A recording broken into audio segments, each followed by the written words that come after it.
Antes de Adán. Jack London. Capítulos 10 al 14.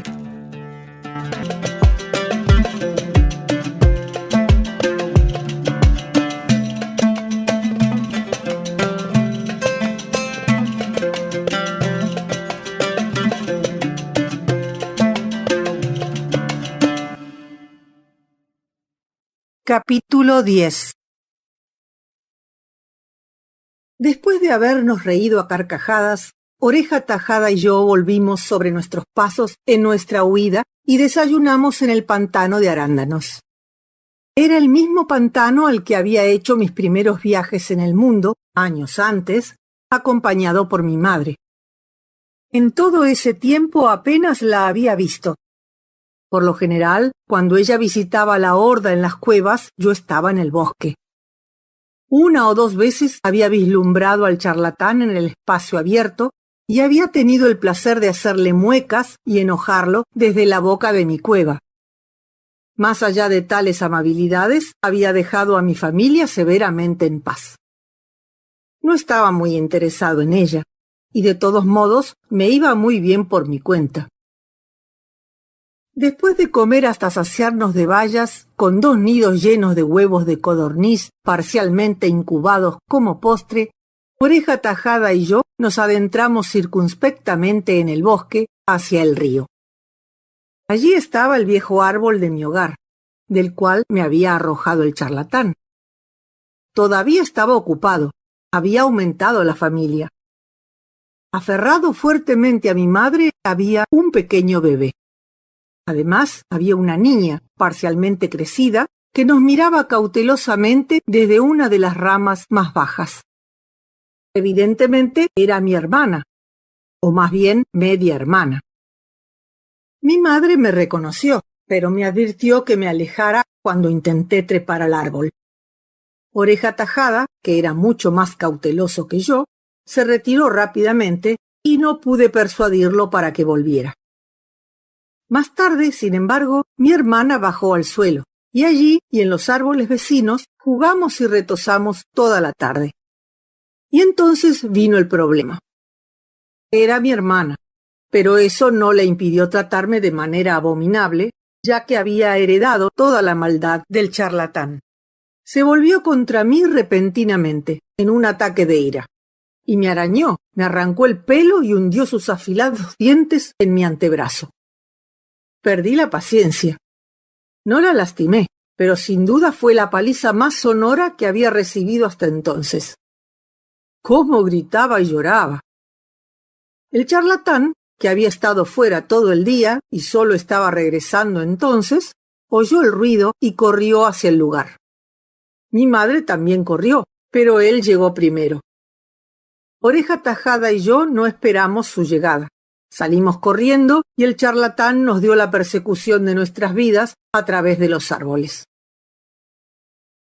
Después de la persecución y de habernos reído a carcajadas, descubrimos que el crepúsculo estaba cayendo. La noche, con todos sus terrores, estaba sobre nosotros, y volver a las cuevas era imposible. Ojo Rojo lo hacía imposible. Nos refugiamos en un árbol que estaba apartado de otros árboles, y en lo alto de una horquilla pasamos la noche. Fue una noche miserable. Durante las primeras horas llovió intensamente, luego se volvió frío y un viento helado sopló sobre nosotros.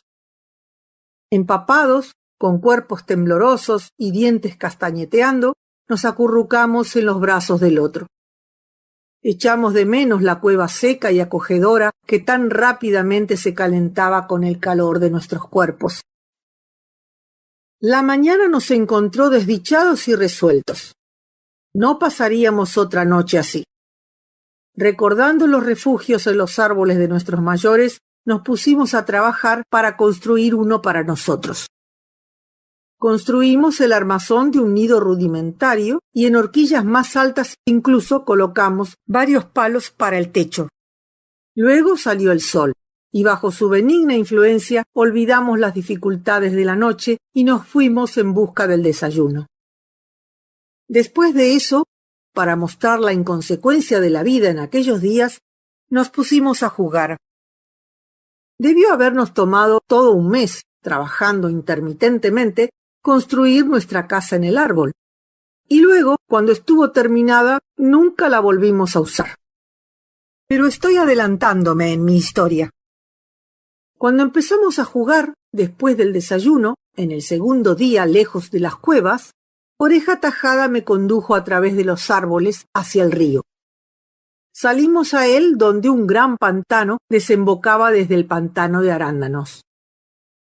La boca de este pantano era ancha, mientras que el pantano en sí no tenía prácticamente corriente.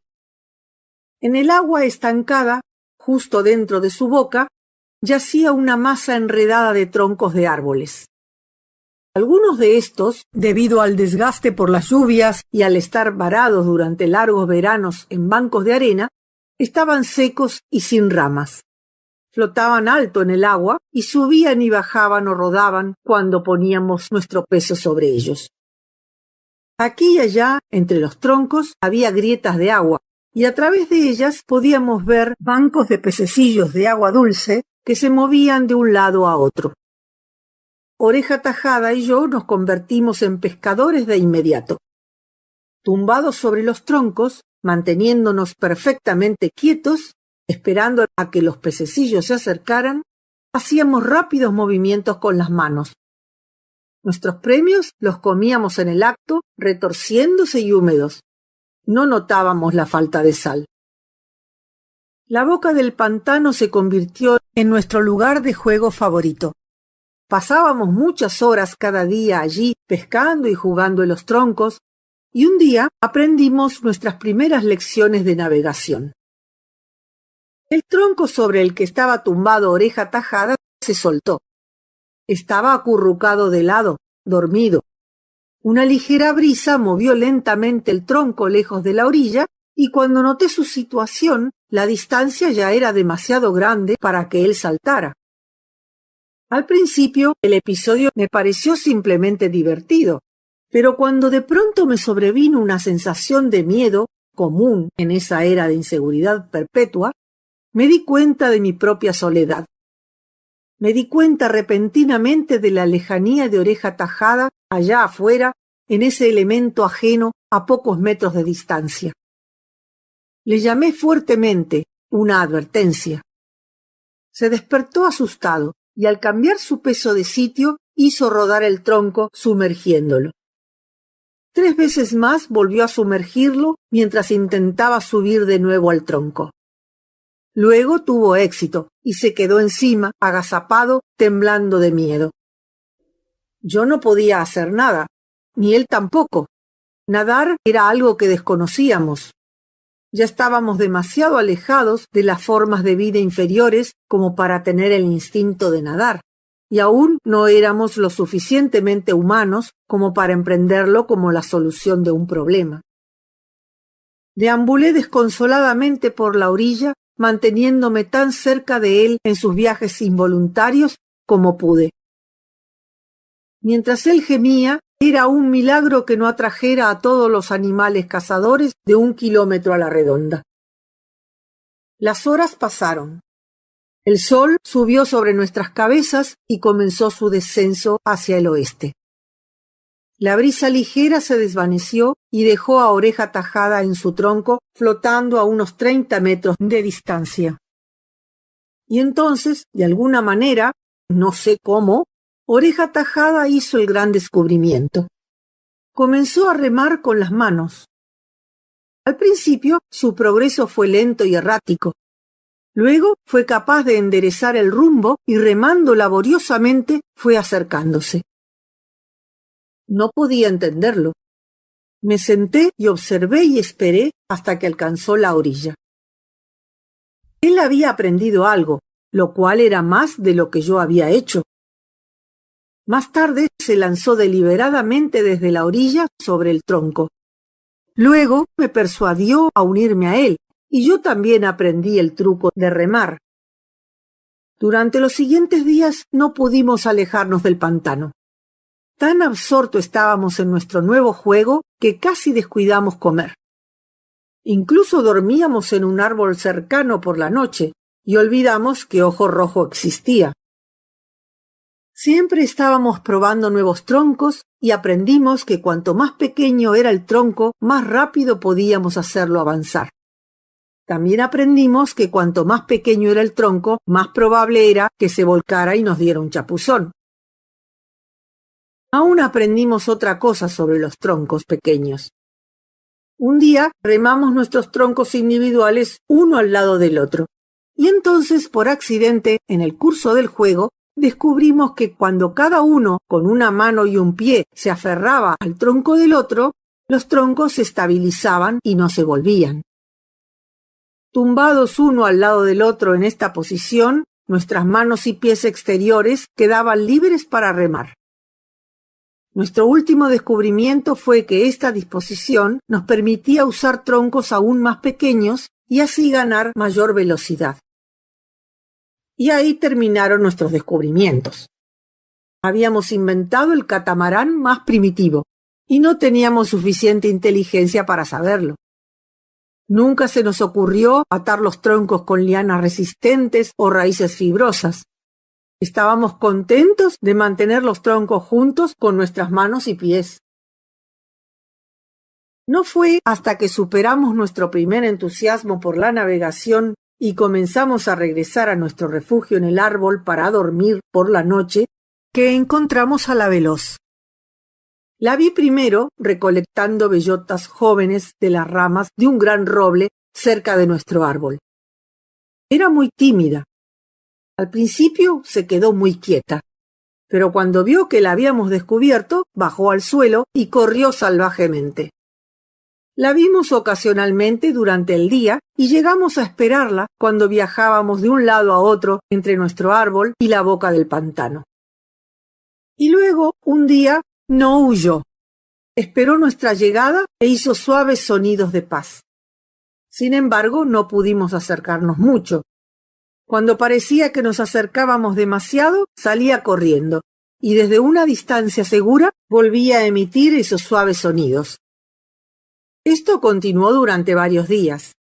Nos llevó bastante tiempo conocerla, pero finalmente lo logramos y a veces se unía a nosotros en nuestros juegos. Me gustó desde el principio. Tenía una apariencia muy agradable. Era muy suave. Sus ojos eran los más suaves que había visto. En esto era bastante diferente de las otras niñas y mujeres de la gente, que nacían viragos. Nunca gritaba fuerte, con enfado, y parecía ser su naturaleza huir del problema en lugar de quedarse y pelear. La suavidad que he mencionado parecía emanar de todo su ser. Su apariencia corporal y facial era la causa de esto. Sus ojos eran más grandes que los de la mayoría de su tipo, y no estaban hundidos, mientras que las pestañas eran más largas y regulares. Tampoco su nariz era tan gruesa y chata, tenía un puente nasal, y las fosas nasales se abrían hacia abajo. Sus incisivos no eran grandes, ni su labio superior largo y colgante, ni su labio inferior prominente. No era muy peluda, excepto en el exterior de los brazos y las piernas y en los hombros. Y aunque tenía las caderas delgadas, sus pantorrillas no eran torcidas ni nudosas. A menudo me he preguntado, mirando hacia atrás desde el siglo XX a través del medio de mis sueños, y siempre se me ha ocurrido que posiblemente ella podría estar relacionada con la gente del fuego. Su padre o su madre podrían haber venido de ese grupo superior. Aunque tales cosas no eran comunes, ocurrían, y he visto la prueba de ellas con mis propios ojos. Incluso hasta el punto de que miembros de la horda se volvían renegados y se iban a vivir con la gente de los árboles. Todo lo cual no viene al caso. La veloz era radicalmente diferente de cualquiera de las hembras de la horda y me gustó desde el principio. Su suavidad y gentileza me atraían. Nunca era brusca y nunca peleaba. Siempre huía, y aquí se puede notar el significado de su nombre. Era mejor trepadora que Oreja Tajada y yo. Cuando jugábamos a atraparnos, nunca podíamos pillarla, excepto por accidente. mientras que ella podía atraparnos a voluntad. Era increíblemente rápida en todos sus movimientos y estaba especialmente dotada para calcular distancias que solo se igualaba con su osadía. Extremadamente tímida en todos los demás asuntos, no tenía miedo cuando se trataba de trepar o correr a través de los árboles. Y Oreja Tajada y yo éramos torpes, pesados y cobardes en comparación. Era huérfana, nunca la vimos con nadie y no había manera de saber cuánto tiempo había vivido sola en el mundo. Debió aprender temprano en su infancia indefensa que la seguridad solo residía en la fuga. Era muy sabia y muy discreta. Se convirtió en una especie de juego para Oreja Tajada y para mí tratar de encontrar dónde vivía. Era seguro que tenía un refugio en algún árbol, y no muy lejos, pero la siguiéramos como la siguiéramos, nunca pudimos encontrarlo. Estaba dispuesta a unirse a nosotros en el juego durante el día, pero guardaba celosamente el secreto de su lugar de residencia.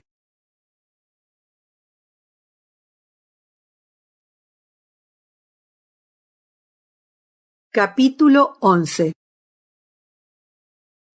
Debe recordarse que la descripción que acabo de dar de la veloz no es la descripción que habría dado Diente Grande, ni otro yo de mis sueños, mi ancestro prehistórico. Es a través del medio de mis sueños que yo, el hombre moderno, miro a través de los ojos de Diente Grande y veo. Y así es con mucho de lo que narro de los eventos de ese tiempo lejano.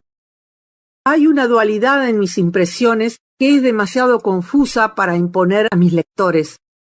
Simplemente me detendré aquí en mi narrativa para indicar esta dualidad, esta mezcla desconcertante de personalidad. Soy yo, el moderno, quien mira atrás a través de los siglos y pesa y analiza las emociones y los motivos de Diente Grande, mi otro yo. Él no se molestaba en pesar y analizar. Era la simplicidad misma. Vivía los eventos sin preguntarse nunca por qué los vivía de su manera particular y a menudo errática. A medida que yo, mi yo real, envejecía, me sumergía cada vez más en la sustancia de mis sueños. Uno puede soñar, e incluso en medio del sueño ser consciente de que está soñando, y si el sueño es malo, consolarse con la idea de que solo es un sueño. Esta es una experiencia común para todos nosotros. Y así fue que yo, el moderno, a menudo entraba en mi sueño y en la consecuente extraña dualidad de personalidad era tanto actor como espectador. Y muchas veces me he perturbado y exasperado con la tontería, la ilógica, la servilidad y la estupidez general y colosal de mí mismo, el primitivo. Y una cosa más, antes de terminar esta digresión. ¿Alguna vez has soñado que sueñas? Los perros sueñan, los caballos sueñan, todos los animales sueñan. En los días de Diente Grande, los medio hombres soñaban, y cuando los sueños eran malos, aullaban en sus sueños. Ahora yo, el moderno, me he acostado con Diente Grande y he soñado sus sueños. Esto está casi más allá del alcance del intelecto, lo sé. Pero sé que he hecho esto. Y déjame decirte que los sueños voladores y reptantes de Diente Grande eran tan vívidos para él como lo es para ti el sueño de caer por el espacio. Porque Diente Grande también tenía un otro yo. Y cuando dormía, ese otro yo soñaba hacia el pasado, hacia los reptiles alados y el choque y el embate de los dragones. Y más allá, hacia la vida roedora y parecida a un roedor de los pequeños mamíferos, y aún más remotamente hacia la baba costera del mar primitivo. No puedo, no me atrevo, a decir más.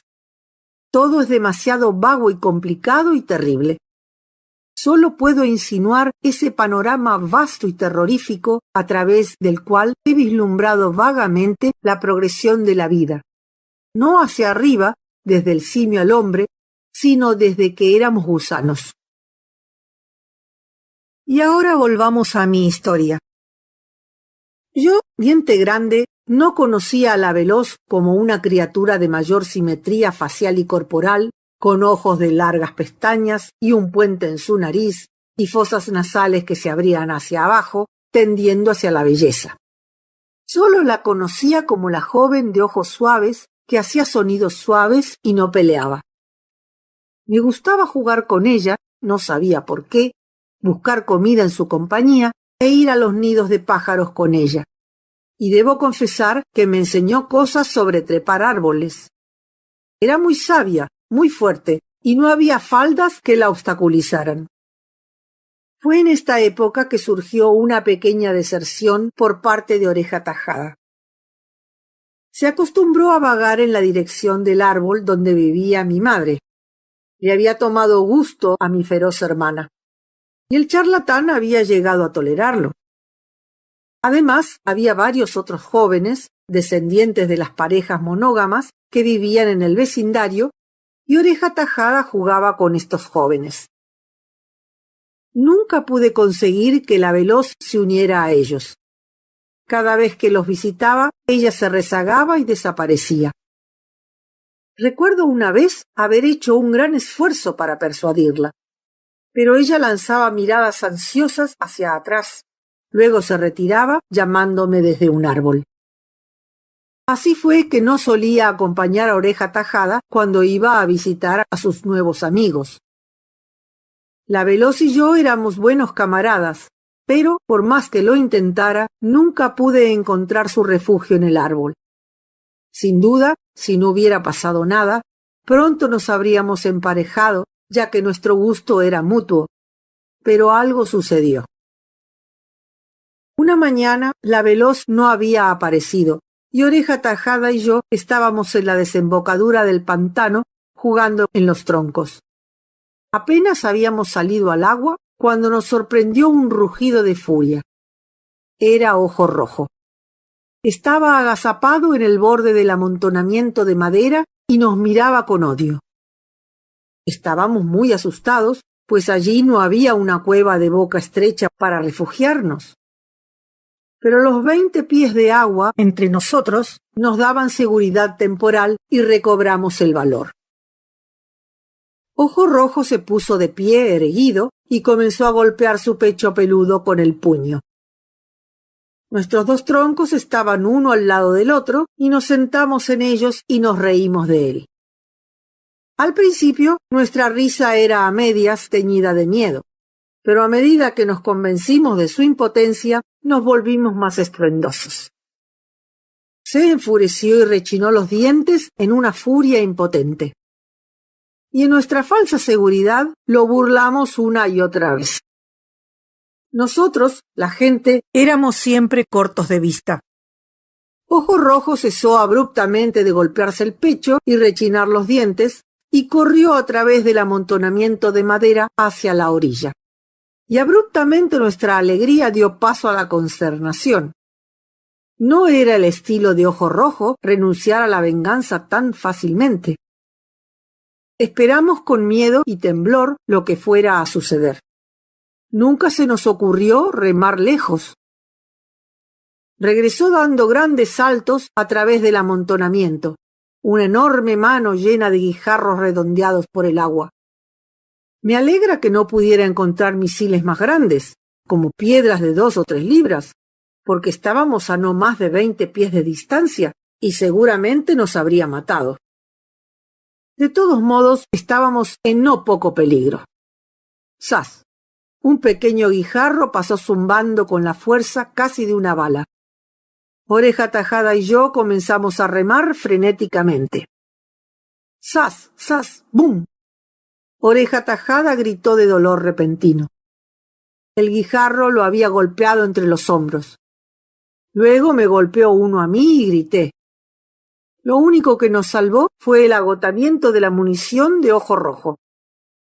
Corrió de nuevo a la cama de grava por más, mientras Oreja Tajada y yo remábamos. Poco a poco nos alejamos de su alcance, aunque Ojo Rojo continuó haciendo viajes por más munición y los guijarros seguían zumbando a nuestro alrededor. En el centro del pantano había una leve corriente y en nuestra excitación no notamos que nos estaba llevando hacia el río. Remamos y Ojo Rojo se mantuvo lo más cerca posible de nosotros, siguiendo a lo largo de la orilla. Luego descubrió rocas más grandes. Tal munición aumentó su alcance. Un fragmento de al menos 5 libras de peso chocó contra el tronco junto a mí, y tal fue su impacto que clavó una veintena de astillas como agujas ardientes en mi pierna. Si me hubiera golpeado, me habría matado. Y entonces la corriente del río nos atrapó. Tan frenéticamente estábamos remando que Ojo Rojo fue el primero en notarlo, y nuestra primera advertencia fue su grito de triunfo. Donde el borde de la corriente chocaba con el agua del pantano, había una serie de remolinos o pequeños torbellinos. Estos atraparon nuestros torpes troncos y los hicieron girar de un lado a otro. Dejamos de remar y dedicamos toda nuestra energía a mantener los troncos juntos. Mientras tanto, Ojo Rojo continuaba bombardeándonos, los fragmentos de roca cayendo a nuestro alrededor, salpicándonos con agua y amenazando nuestras vidas. Al mismo tiempo se regodeaba sobre nosotros salvaje y ruidosamente. Sucedió que había un giro pronunciado en el río en el punto donde entraba el pantano, y toda la corriente principal del río se desviaba hacia la otra orilla. Y hacia esa orilla, que era la orilla norte, derivamos rápidamente al mismo tiempo que íbamos río abajo. Esto rápidamente nos sacó del alcance de Ojo Rojo, y lo último que vimos de él fue en un punto de tierra donde saltaba arriba y abajo y cantaba un himno de victoria. Más allá de mantener los dos troncos juntos, Oreja Tajada y yo no hicimos nada. Estábamos resignados a nuestro destino, y seguimos resignados hasta que nos dimos cuenta de que estábamos derivando a lo largo de la orilla norte a no más de 100 pies de distancia.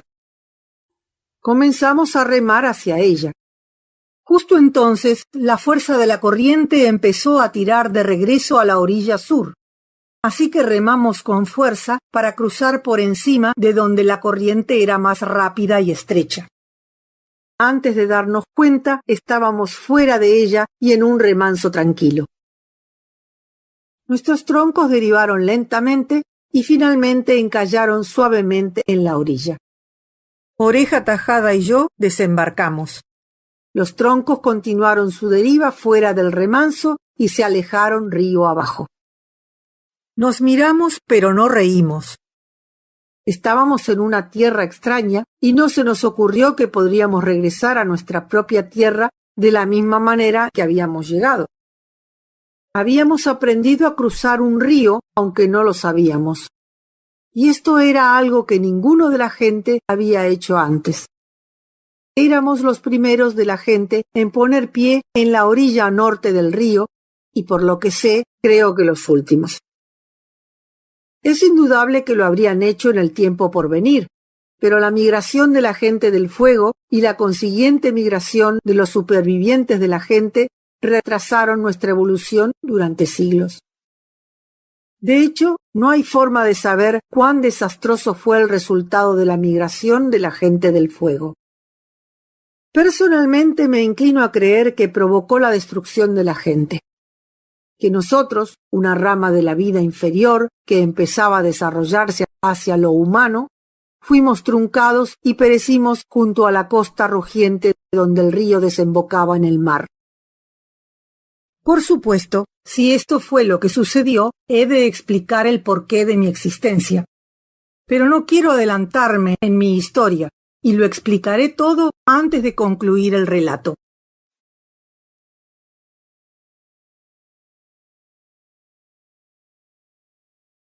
Capítulo 12. No tengo idea de cuánto tiempo vagamos Oreja Tajada y yo en la tierra al norte del río. Éramos como marineros náufragos en una isla desierta en lo que concernía la probabilidad de regresar a casa. Le dimos la espalda al río y durante semanas y meses nos aventuramos en ese desierto donde no había gente. Es muy difícil para mí reconstruir nuestro viaje, y es imposible hacerlo día a día. La mayor parte está borrosa e indistinta, aunque aquí y allá tengo recuerdos vívidos de cosas que ocurrieron. Recuerdo especialmente el hambre que sufrimos en las montañas entre el lago largo y el lago lejano, y el ternero que atrapamos durmiendo en el matorral. Y también los arborícolas que habitaban el bosque entre el lago largo y las montañas.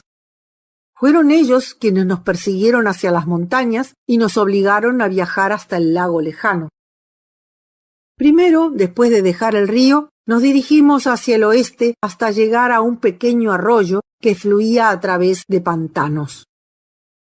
Aquí nos desviamos hacia el norte, bordeando los pantanos, y después de varios días llegamos a lo que es llamado Lago Largo. Pasamos algún tiempo alrededor de su extremo superior, donde encontramos abundante comida. Y luego, un día, en el bosque, nos topamos con la gente de los árboles. Estas criaturas eran simios feroces, nada más.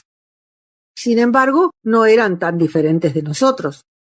Eran más peludos, es cierto.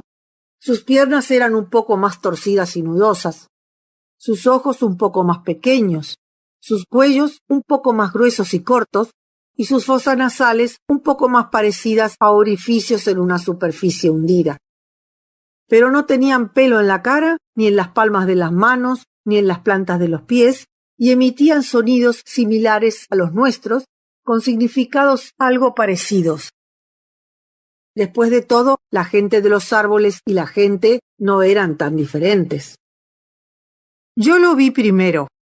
Un pequeño y marchito viejo con cara arrugada, ojos llorosos y tambaleante. Era una presa fácil. En nuestro mundo no había simpatía entre las especies, y él no era de nuestra especie. Era un hombre de los árboles, y era muy viejo. Estaba sentado al pie de un árbol, evidentemente su árbol, pues podíamos ver el nido raído en las ramas en el que dormía por la noche.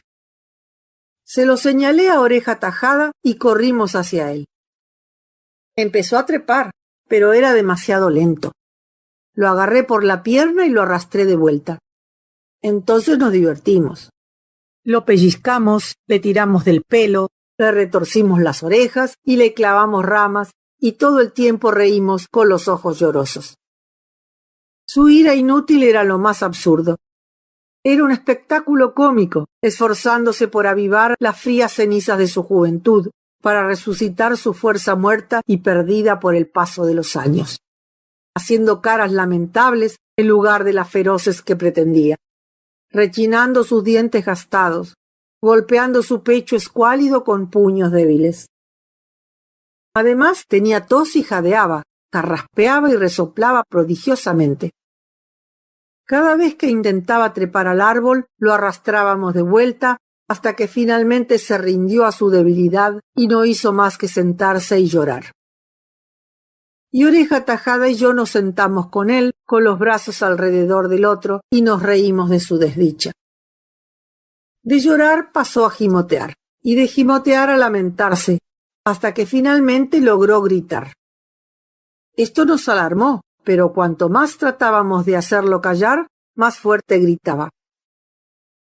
Y luego, no muy lejos en el bosque, llegó a nuestros oídos un goek, goek. A esto hubo respuesta de varios arborícolas, y desde muy lejos pudimos escuchar un grave goek, goek. También el gu-gu estaba aumentando en el bosque a nuestro alrededor. Entonces comenzó la persecución. Parecía que nunca terminaría. Nos persiguieron a través de los árboles, toda la tribu de ellos, y casi nos atraparon. Nos vimos obligados a bajar al suelo y aquí tuvimos la ventaja, pues ellos eran verdaderamente la gente de los árboles. Y mientras ellos trepaban mejor que nosotros corríamos mejor en el suelo. Nos dirigimos hacia el norte, la tribu aullando tras nuestros pasos. A través de los espacios abiertos ganamos terreno y en los matorrales nos alcanzaron y más de una vez fue una cuestión de vida o muerte. Y a medida que continuaba la persecución nos dimos cuenta de que no éramos de su especie y que los lazos entre nosotros eran cualquier cosa menos simpáticos. Nos persiguieron durante horas. El bosque parecía interminable. Nos manteníamos en los claros tanto como fuera posible, pero siempre terminaban en más bosque espeso. A veces pensábamos que habíamos escapado y nos sentábamos a descansar, pero siempre, antes de que pudiéramos recuperar el aliento, escuchábamos los odiosos ¡hu, hu! Y los terribles ¡guac, guac, guac! Este último a veces terminaba en un salvaje ¡ja, ja, ja, ja, ja! Finalmente, a media tarde, las laderas comenzaron a elevarse cada vez más y los árboles se volvieron más pequeños. Entonces salimos a las laderas cubiertas de hierba de las montañas. Aquí era donde podíamos avanzar y aquí la gente de los árboles se rindió y regresó a su bosque. Las montañas eran desoladas e inhóspitas, y 3 veces esa tarde intentamos regresar al bosque. Pero la gente de los árboles estaban al acecho y nos hicieron retroceder.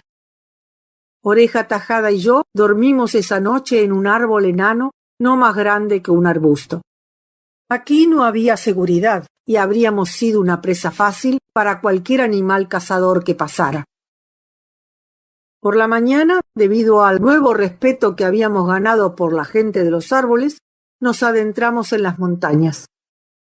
No teníamos un plan definido ni una idea clara, estoy seguro. Simplemente éramos empujados por el peligro del que habíamos escapado. De nuestras andanzas por las montañas solo tengo recuerdos vagos. Estuvimos en esa región desolada muchos días y sufrimos mucho, especialmente de miedo. Todo era tan nuevo y extraño. También sufrimos de frío y más tarde de hambre. Era una tierra desolada de rocas y arroyos espumosos y cataratas atronadoras. Escalamos y descendimos cañones y gargantas enormes, y siempre desde cada punto de vista se extendían ante nosotros, en todas las direcciones, cadena tras cadena, las incesantes montañas.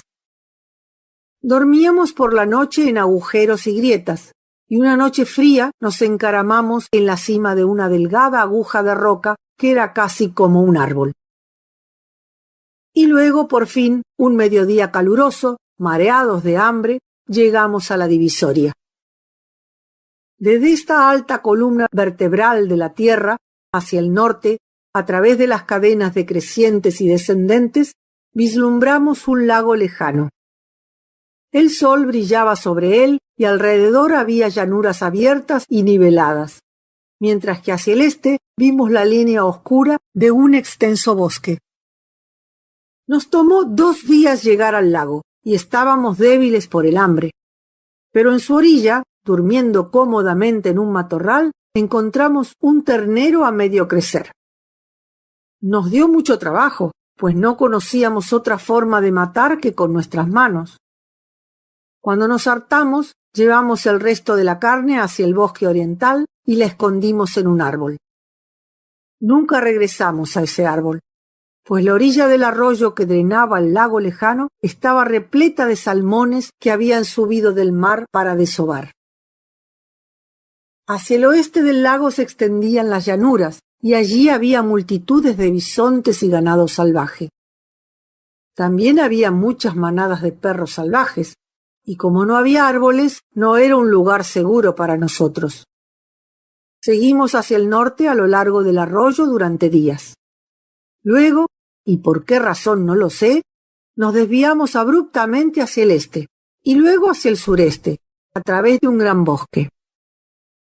No los aburriré con nuestro viaje. Solo lo indico para mostrar cómo finalmente llegamos al territorio de la gente del fuego.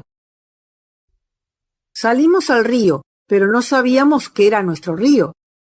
Habíamos estado perdidos tanto tiempo que habíamos llegado a aceptar la condición de estar perdidos como habitual. Al mirar hacia atrás, veo claramente cómo nuestras vidas y destinos están moldeados por la más mínima casualidad. No sabíamos que era nuestro río, no había forma de saberlo, y si nunca lo hubiéramos cruzado, probablemente nunca habríamos regresado a la horda, y yo, el moderno, el nacido 1000 siglos después, nunca habría nacido. Y sin embargo, Oreja Tajada y yo deseábamos mucho regresar. Habíamos experimentado nostalgia en nuestro viaje, el anhelo de nuestra propia gente y tierra, y a menudo había tenido recuerdos de la veloz, la joven que emitía sonidos suaves, con la que era bueno estar y que vivía sola, nadie sabía dónde. Mis recuerdos de ella iban acompañados de sensaciones de hambre, y las sentía cuando no tenía hambre y cuando acababa de comer. Pero volvamos al río. La comida era abundante, principalmente bayas y raíces suculentas, y en la orilla del río jugamos y nos quedamos varios días. Y entonces se le ocurrió la idea a Oreja Tajada. Fue un proceso visible el surgimiento de la idea. Lo vi. La expresión en sus ojos se volvió lánguida y quejumbrosa y estaba muy perturbado. Luego sus ojos se volvieron turbios, como si hubiera perdido el control del pensamiento incoherente. Esto fue seguido por la expresión lánguida y quejumbrosa cuando la idea persistió y la captó nuevamente. Me miró y miró al río y a la orilla lejana. Intentó hablar, pero no tenía sonidos con los cuales expresar la idea. El resultado fue un galimatías que me hizo reír. Esto lo enojó y me agarró de repente y me tiró de espaldas. Por supuesto peleamos, y al final lo perseguí hasta un árbol donde consiguió una rama larga y me pinchaba cada vez que intentaba acercarme a él. Y la idea había desaparecido. Yo no sabía y él había olvidado. Pero a la mañana siguiente se acordó. Quizás el instinto de volver al hogar, afirmándose, era lo que hacía que la idea persistiera. En cualquier caso, allí estaba y más clara que antes. Me llevó hasta el agua, donde un tronco había encallado en un remanso. Pensé que tenía ganas de jugar, como habíamos jugado en la boca del pantano. No cambié de idea mientras lo observaba remolcar un segundo tronco desde más abajo en la orilla. No fue hasta que estuvimos en los troncos, uno al lado del otro, y sosteniéndolos juntos, y remamos hacia la corriente, que comprendí su intención. Se detuvo para señalar la orilla lejana y continuó remando al mismo tiempo que emitía fuertes y alentadores gritos. Lo entendí y remamos enérgicamente. La corriente rápida nos atrapó, nos lanzó hacia la orilla sur, pero antes de llegar a tierra nos lanzó de vuelta hacia la orilla norte. Aquí surgió la disensión. Al ver la orilla norte tan cerca, comencé a remar hacia ella. Oreja Tajada trató de remar hacia la orilla sur. Los troncos giraron en círculo y no llegamos a ninguna parte, y todo el tiempo el bosque pasaba rápidamente mientras derivábamos río abajo. No podíamos pelear. Sabíamos que no podíamos soltar los agarres de manos y pies que mantenían los troncos juntos, pero nos gritamos y nos insultamos con la lengua hasta que la corriente nos arrojó hacia la orilla sur nuevamente. Esa era ahora la meta más cercana y juntos y amistosamente remamos hacia ella. Atracamos en un remanso y trepamos directamente a los árboles para reconocer el terreno.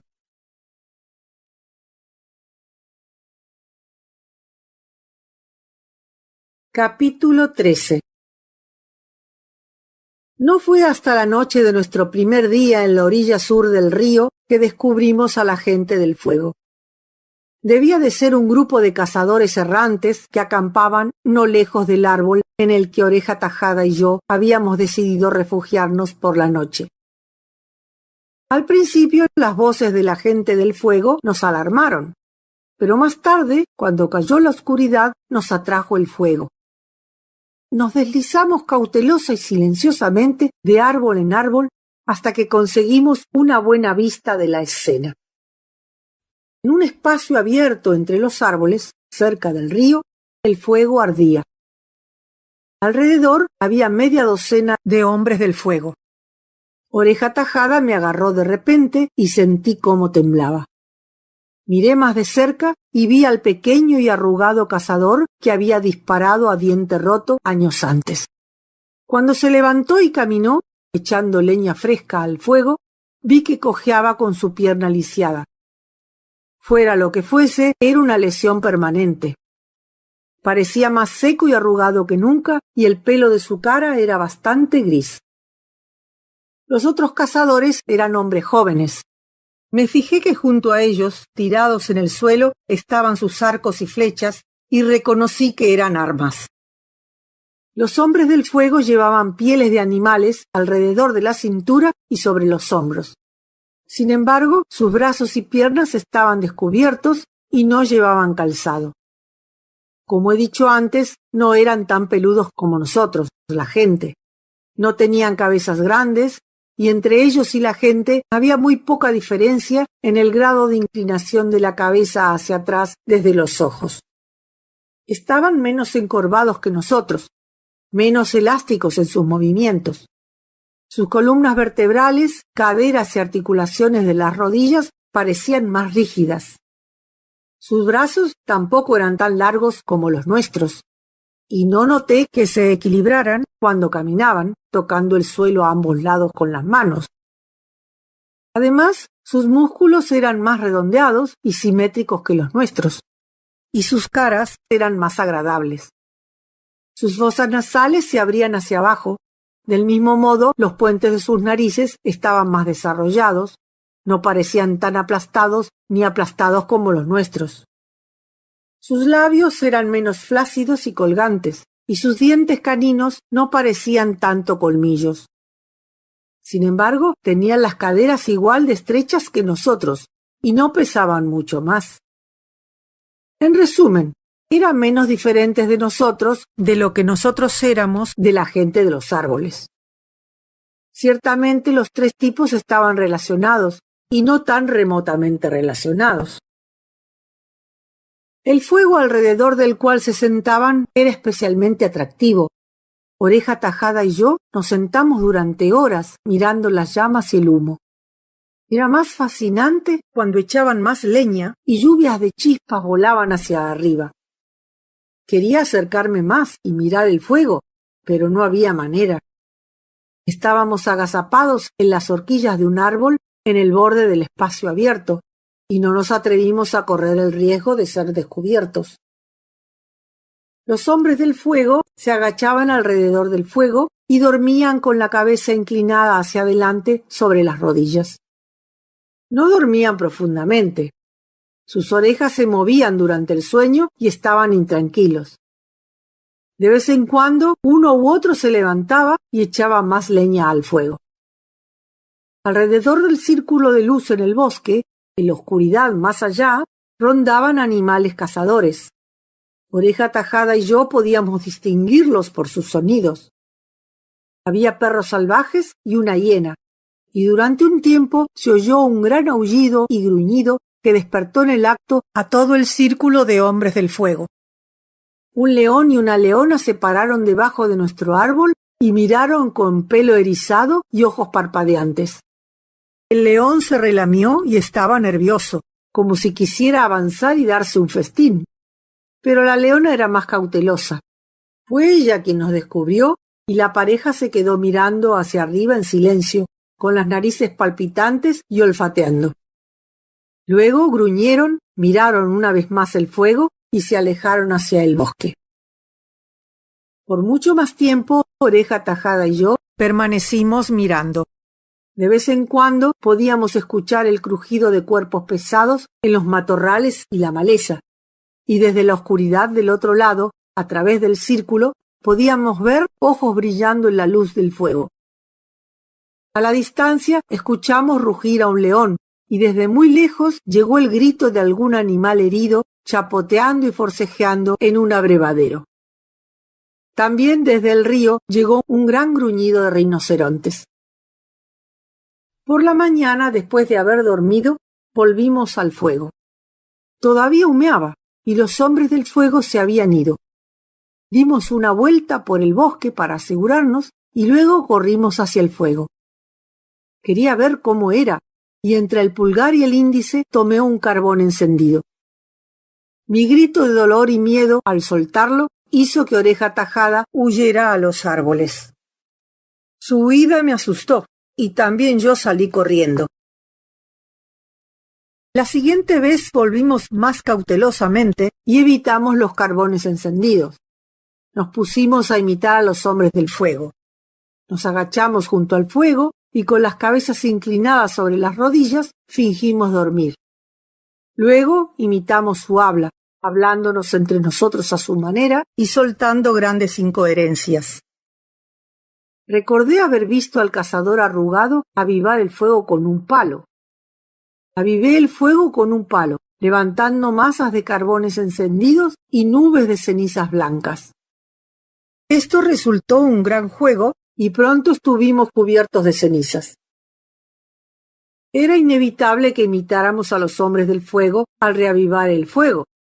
Lo intentamos primero con pequeños trozos de madera. Fue un éxito. La madera se encendió y crujió, y bailamos y hablamos con alegría. Luego comenzamos a echar trozos de madera más grandes. Echamos más y más hasta tener un gran fuego. Corríamos de un lado a otro excitados, arrastrando ramas y ramas secas del bosque.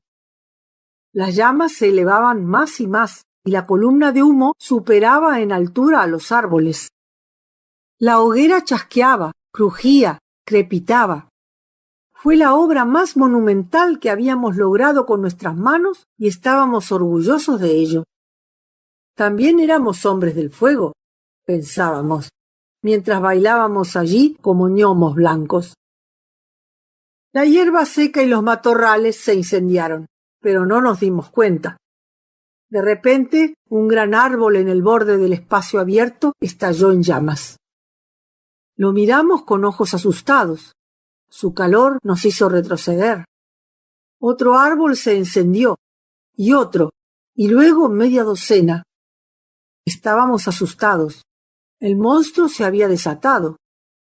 Nos agazapamos con miedo mientras el fuego lo devoraba todo y nos cercaba.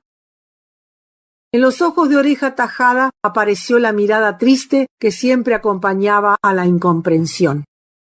Y sé que en mis ojos debía de haber la misma mirada.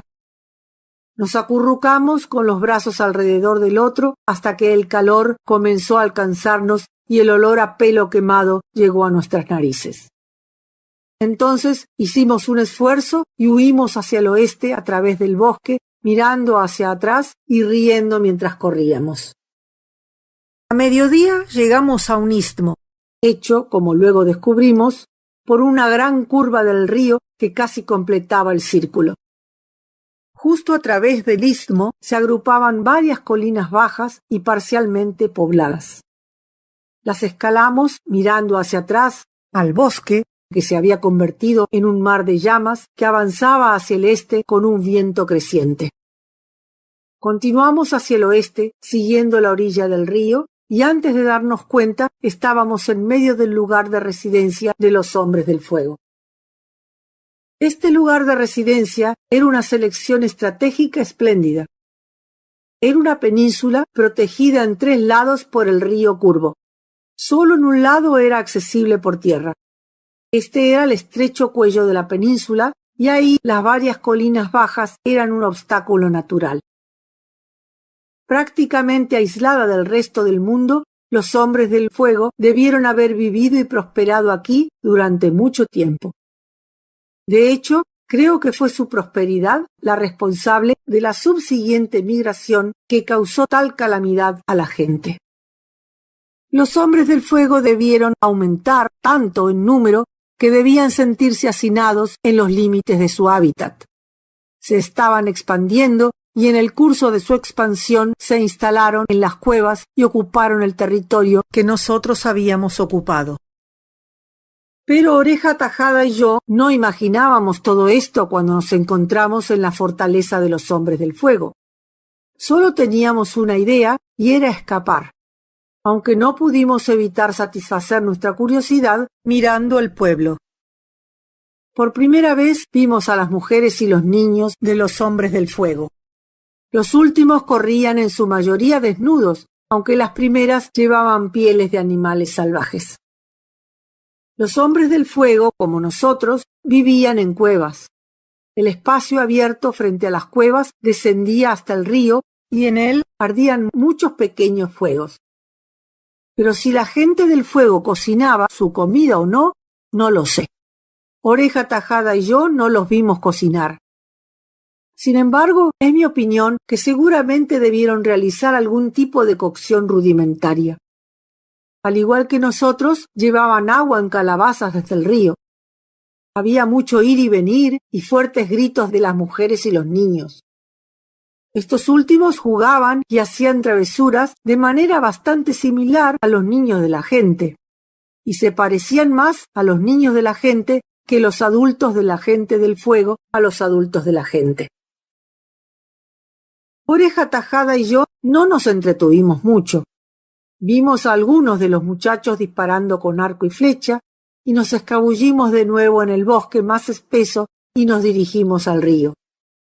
Y allí encontramos una balsa, una verdadera balsa, evidentemente hecha por algún hombre del fuego. Los dos troncos eran pequeños y rectos y estaban atados juntos mediante raíces resistentes y travesaños de madera.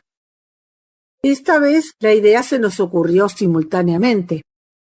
Estábamos tratando de escapar del territorio de la gente del fuego. ¿Qué mejor manera que cruzar el río en estos troncos? Subimos a bordo y nos alejamos. Algo repentino agarró la balsa y la lanzó violentamente corriente abajo contra la orilla.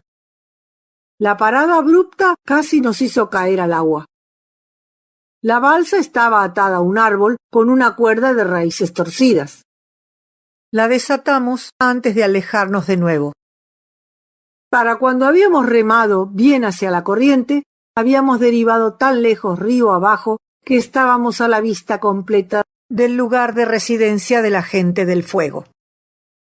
Tan ocupados estábamos con nuestro remo, con los ojos fijos en la otra orilla, que no nos enteramos de su presencia hasta que oímos un grito desde la orilla. Miramos alrededor. Allí estaba la gente del fuego, muchos de ellos mirándonos y señalándonos, y más estaban saliendo de las cuevas. Nos sentamos para mirar y olvidamos todo sobre remar. Hubo un gran alboroto en la orilla. Algunos de los hombres del fuego dispararon sus arcos hacia nosotros, y algunas de las flechas cayeron cerca, pero la distancia era demasiado grande. Fue un gran día para Oreja Tajada y para mí. Hacia el este, el gran incendio que habíamos comenzado llenaba la mitad del cielo con humo. Y allí estábamos, perfectamente seguros en el medio del río, rodeando la fortaleza de la gente del fuego. Nos sentamos y nos reímos de ellos mientras avanzábamos a toda velocidad hacia el sur, luego sureste a este, e incluso hacia el noreste, y luego al este nuevamente, sureste y sur, y dando la vuelta hacia el oeste, una gran curva doble donde el río casi formaba un lazo. Mientras avanzábamos hacia el oeste, dejando a la gente del fuego muy atrás, una escena familiar se presentó ante nuestros ojos. Era el gran abrevadero donde habíamos vagado 1 o 2 veces para observar el circo de los animales cuando bajaban a beber. Más allá, sabíamos, estaba el campo de zanahorias, y más allá de eso, las cuevas y el lugar de residencia de la horda. Comenzamos a remar hacia la orilla, que se deslizaba rápidamente, y antes de darnos cuenta estábamos en los lugares de bebida usados por la horda. Allí estaban las mujeres y los niños, los portadores de agua llenando sus calabazas. Al vernos, se precipitaron frenéticamente por las rampas, soltando las calabazas por el camino. Desembarcamos y por supuesto olvidamos atar la balsa, que flotó río abajo. Con mucha cautela subimos por el sendero. La gente había desaparecido en sus agujeros, aunque aquí y allá podíamos ver una cara asomándose. No había señales de ojo rojo. Estábamos de vuelta en casa, y esa noche dormimos en nuestra pequeña cueva en lo alto del acantilado, aunque primero tuvimos que desalojar a un par de jóvenes beligerantes que se habían apoderado de ella.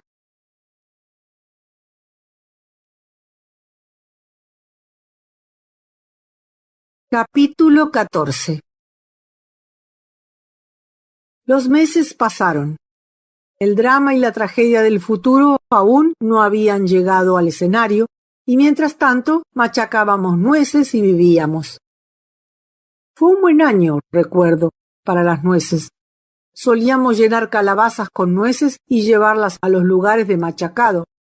Las colocábamos en depresiones en la roca y con un trozo de roca en nuestras manos partíamos la cáscara y comíamos el fruto. Era el otoño del año cuando Oreja Tajada y yo regresamos de nuestra larga aventura, y el invierno que siguió fue suave. Hice frecuentes viajes al vecindario de mi viejo árbol hogar y frecuentemente busqué en todo el territorio que se extendía entre el pantano de arándanos y la desembocadura del arroyo donde Oreja Tajada y yo habíamos aprendido a navegar, pero no pude obtener ninguna pista de la veloz. Ella había desaparecido, y la deseaba. Estaba impulsado por ese hambre que he mencionado y que era similar al hambre física, aunque a menudo me asaltaba cuando mi estómago estaba lleno. Pero toda mi búsqueda fue en vano. Sin embargo, la vida no era monótona en las cuevas.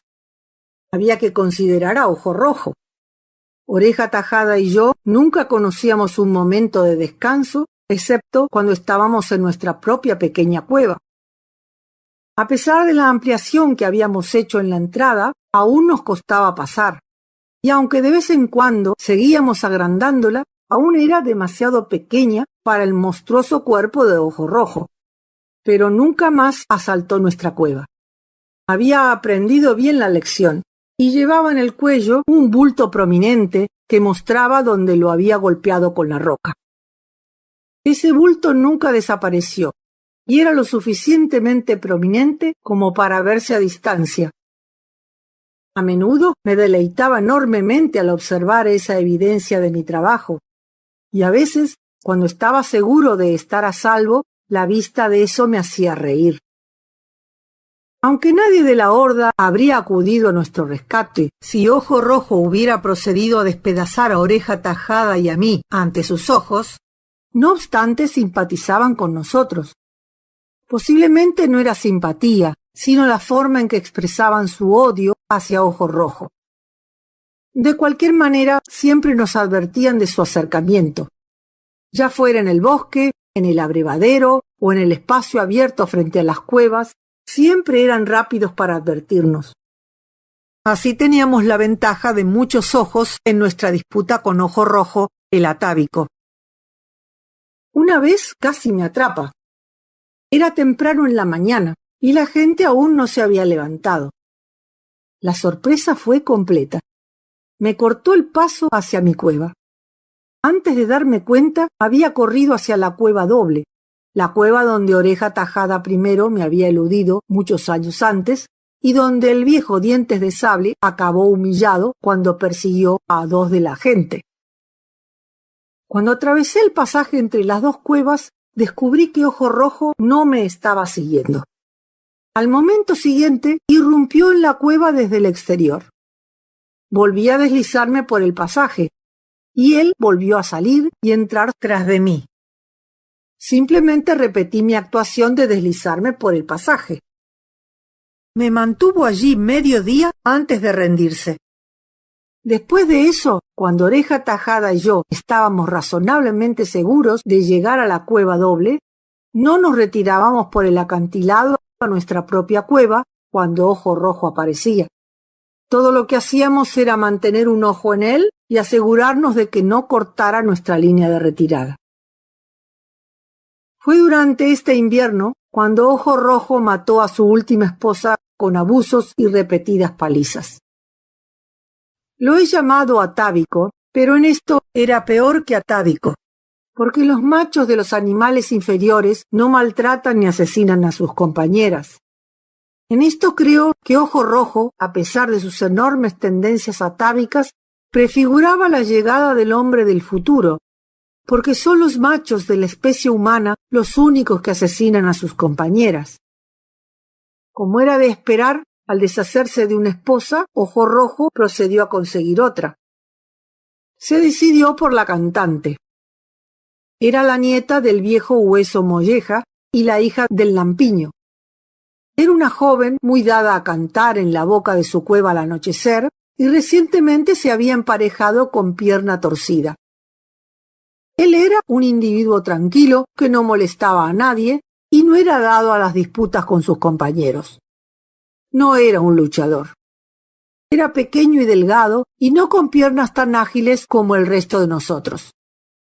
Ojo Rojo nunca cometió un acto más indignante.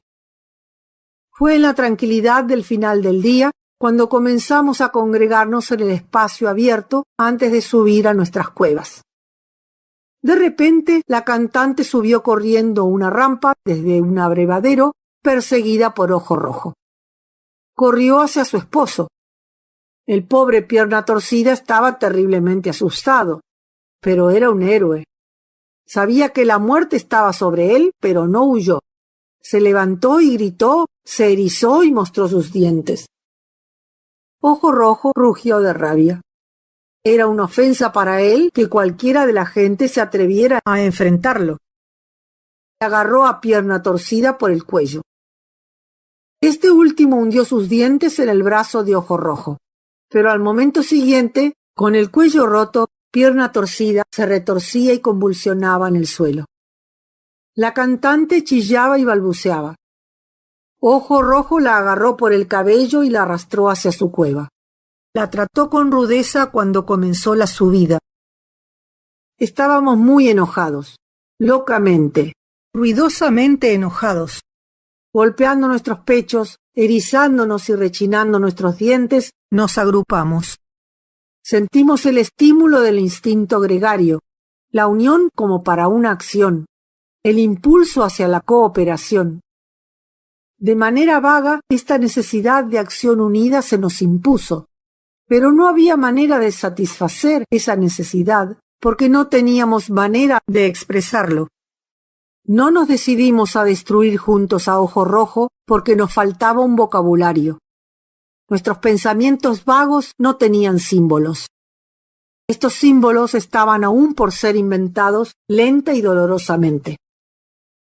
Tratamos de establecer sonidos con los pensamientos vagos que revoloteaban como sombras a través de nuestra conciencia. El Lampiño comenzó a balbucear en voz alta. Con sus ruidos expresó ira contra Ojo Rojo y deseo de lastimarlo. Hasta ahí llegó y hasta ahí entendimos.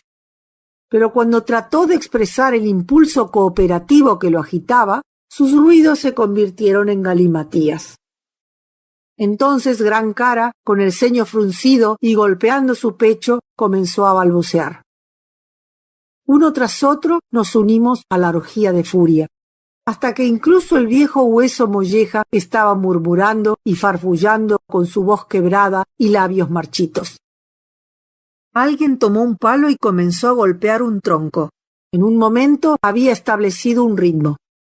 Inconscientemente, nuestros gritos y exclamaciones se ajustaron a ese ritmo. Tuvo un efecto calmante sobre nosotros y antes de que nos diéramos cuenta, habíamos olvidado nuestra furia metiéndonos de lleno en la asamblea de cantos. Esto ilustra espléndidamente nuestra falta de secuencia y lógica.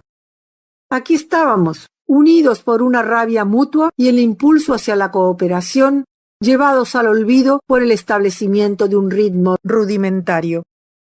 Éramos sociables y gregarios, y estas reuniones de canto y risa nos satisfacían. De alguna manera eran un esbozo de los consejos del hombre primitivo y de las grandes asambleas nacionales y convenciones internacionales del hombre de hoy. Pero nosotros, la gente del mundo joven, carecíamos de habla, y siempre que nos reuníamos precipitábamos un caos, del cual surgía una unanimidad de ritmo que contenía en sí misma los elementos esenciales del arte por venir. Era arte naciente. Estos ritmos que marcábamos no duraban mucho, se perdían pronto y entonces reinaba el caos, hasta que podíamos encontrar el ritmo nuevamente o comenzar uno nuevo. A veces media docena de ritmos sonaban simultáneamente, cada ritmo respaldado por un grupo que se esforzaba ardientemente por ahogar los otros ritmos. En los intervalos del pandemonio, cada uno charlaba, actuaba, aullaba, chillaba y bailaba, excluyendo a los demás y siendo suficiente para sí mismo. Cada uno era el centro del universo, divorciado durante un instante de cualquier unanimidad con los otros centros del universo que saltaban y gritaban a su alrededor. Luego vendría el ritmo, palmadas, el golpeteo de un palo sobre un tronco, uno que saltaba repetidamente, otro que cantaba de manera explosiva y regular, con una inflexión que ascendía y descendía y decía abang, abang, abang, abang. Uno tras otro, los egocéntricos de la gente se rendía a él y pronto todos estarían bailando o cantando en coro. Ajá, ajá, ajá. Era uno de nuestros coros favoritos y otro era egua, egua, egua, egua. Y así, con locas payasadas, saltando, tambaleándonos y sobrebalanceándonos, bailábamos y cantábamos en el sombrío crepúsculo del mundo primitivo, induciendo el olvido, logrando unanimidad y llevándonos a un frenesí sensorial. Y así fue como nuestro enfado contra Ojo Rojo se calmó con el arte y gritábamos los salvajes coros del consejo hasta que la noche nos advirtió de sus terrores y nos escabullimos a nuestros agujeros en las rocas, llamándonos suavemente unos a otros mientras las estrellas aparecían y la oscuridad se asentaba. Solo teníamos miedo de la oscuridad. No teníamos gérmenes de religión, ninguna concepción de un mundo invisible.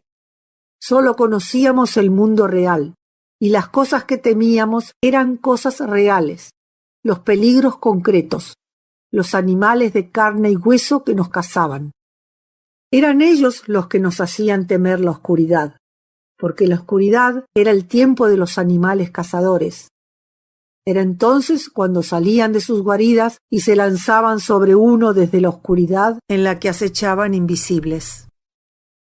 Posiblemente fue a partir de este miedo a los habitantes reales de la oscuridad que más tarde se desarrolló el miedo a los habitantes irreales y culminó en todo un poderoso mundo invisible.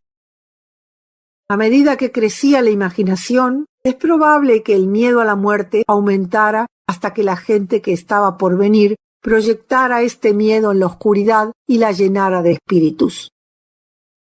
Creo que la gente del fuego ya había comenzado a tener miedo de la oscuridad de esta manera. Pero las razones que teníamos nosotros, la gente, para disolver nuestros consejos y huir a nuestros agujeros, eran el viejo dientes de sable, los leones y los chacales, los perros salvajes y los lobos, y todas las razas carnívoras hambrientas.